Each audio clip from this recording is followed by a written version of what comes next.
সুযোগ দিই না কিক আউট করার, বের হয়ে গেছে আর কি। লিটন যেভাবে শুরু করেছে সেভাবে তো অবশ্যই আমরা হতাশ বলবো। লিটনের যেখানে থাকার কথা ছিল হয়তো লিটন সেখানে নাই। Form is temporary, class is permanent.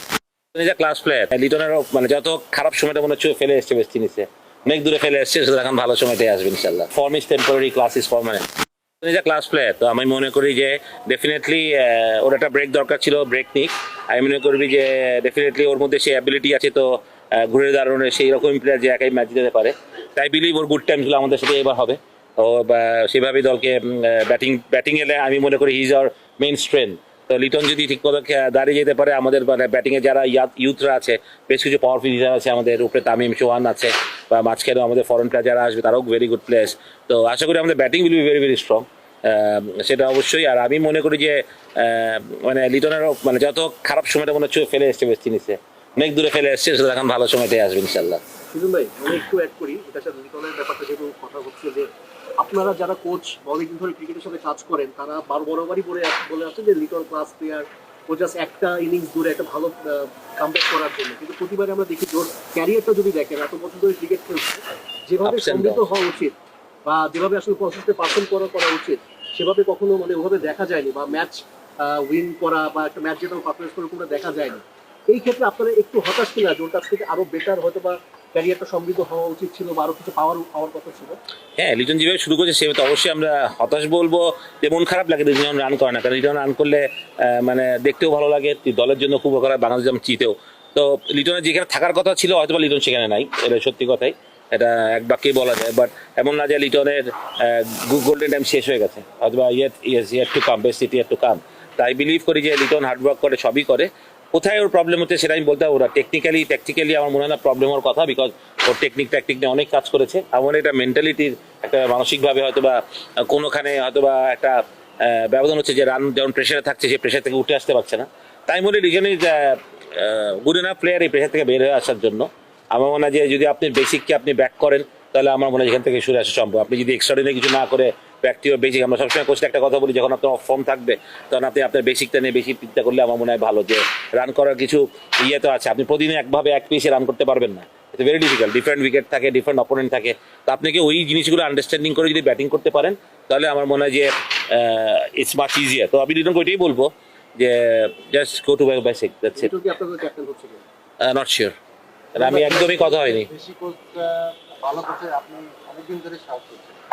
তো আমাদের সালাউদ্দিন ভাই অলরেডি ন্যাশনাল টিমের সাথে, আপনারাও একটা সময় ড্রিম করবেন ন্যাশনাল টিমের সাথে কন্টিনিউয়াসলি কাজ করেন। তো সামন মাঝে মাঝে আমরা শুনি যে দেশি কোচটা রেডি না ইন্টারন্যাশনাল স্টেজে। তো এই রেডি না এর প্রসেসটা কেমন শুনলেন ভাই, এবং এখন তো শুরু হলো, এটাকে আপনি কিভাবে?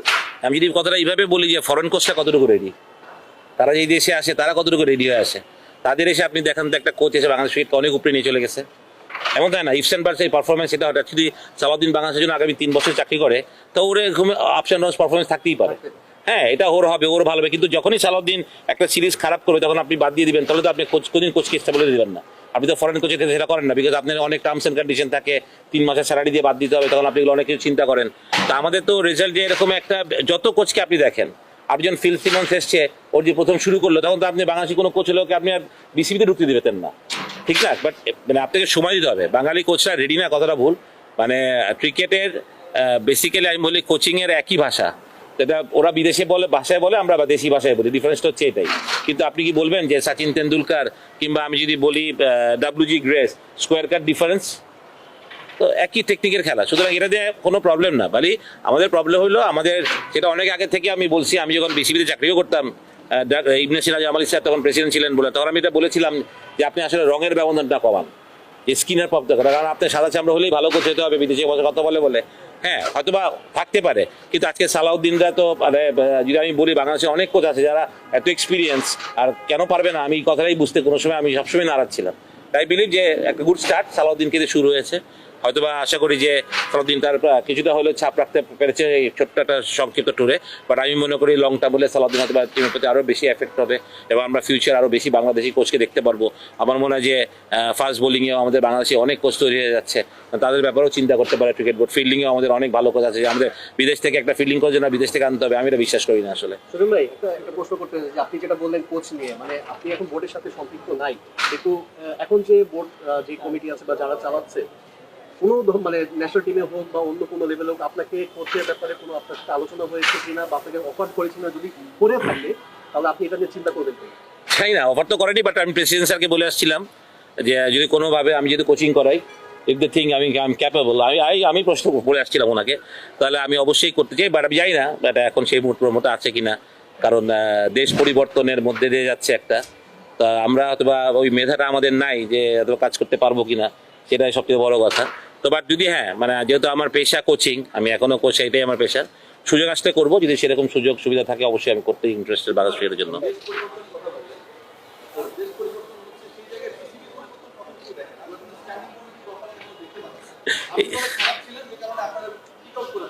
হ্যাঁ,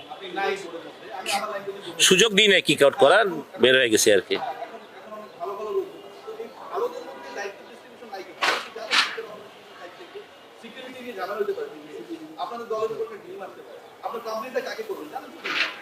না, আমার মনে হয় যে আমি তো মানে লাস্ট বোর্ডে কবে আসছিলাম ভুলে গেছি আসলে। আমার মনে হয় যে কবে আসছিলাম একদিনই ভুলে গেছি, অনেকদিন পর বোর্ডে আসলাম। আমি তো বাসায় পেপার রাখি না, নিউজ দেখি না, I don't have a Facebook.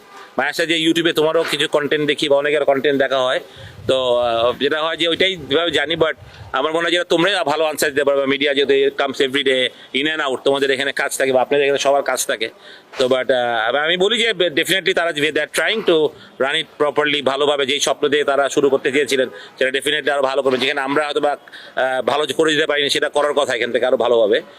But কে কোন কমিটির দায়িত্বে পেয়েছে সেটা আমি জানিও না, বলতেও পারবো না, বাট আই বিলিভ যে যেই পাবে সে ভালোভাবে চালাবে। এবং দেখো ভাই, আমি বলতে পারবো না, I am not part of it anymore, so এটা আমার উত্তর দেওয়ার প্রশ্নে আসে না। আমি মনে করি অনেক বিচক্ষণ লোকরাই ক্রিকেট বোর্ডে আছে, তো they will decide what is the best time to হয়তো বা ডিস্ট্রিবিউট করা। হয়তো বা বিপিএল এ অনেক তাড়াহুড়া হয়েছে, বাংলাদেশ টিমে বেশি ট্যুর ছিল, বিপিএল অনেক কিছু ছিল বলে তারা ওর সময়টাও পায়নি, হয়তো বা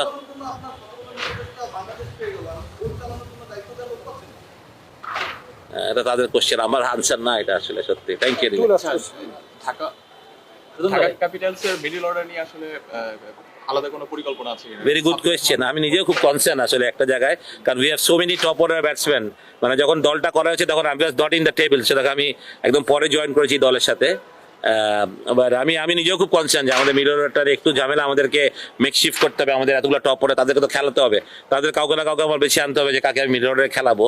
তো লেটস সি, বাট আসলে ছোট ফরম্যাটে খেলা তো, মানে এটা তো টপ অর্ডার মিড অর্ডার বলে কথা থাকে না, এনিবডি ক্যান যেখানে ওখানে করতে পারে আই বিলিভ।